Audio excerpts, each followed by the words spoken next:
Uh, we just spoke about the previous video was about that you're not alone and there's a lot of help, but this video is also about who you get help from. So my partner and I spent a lot of time with a bunch of different gurus. We used a guru when we first started. We went to a program in LA.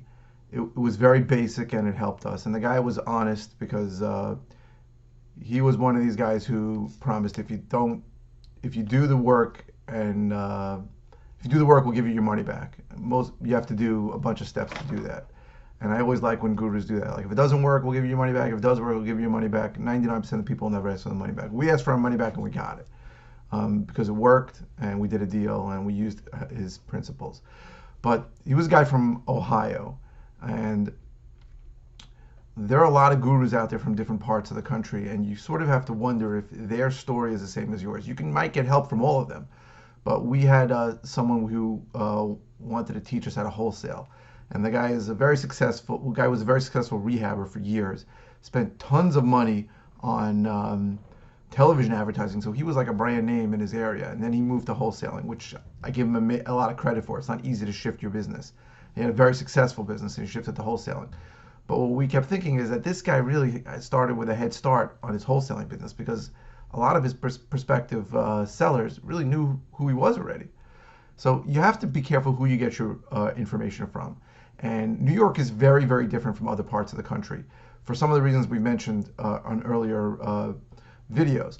But it's important that you understand that if you're getting your advice from someone in another part of the country, let me give you a couple of examples. We use a very, very good CRM called InvestorFuse. But InvestorFuse is a CRM where most parts of the country, it's not an attorney state. And once a seller agrees to your price, it automatically pushes that deal into transactions. Now, for us, when a seller accepts the offering price, it could be months before we get the deal because he has to get an attorney. The attorneys have to negotiate. There are parts of the deal that are different in New York than in other parts of the country. And it's important to understand when you're getting your information from someone who knows what they're doing and has been successful, that you take the parts that they're telling you and take them in and learn from them, but also understand the differences if these are not people from New York. We don't, at this point, we're not selling any education or anything. We're just trying to give a lot of information out.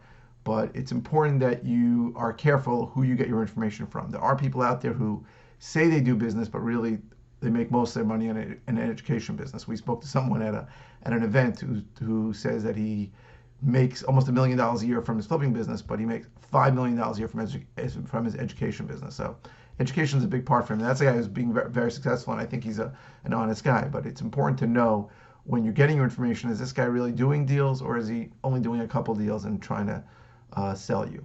So be careful who you get your information from.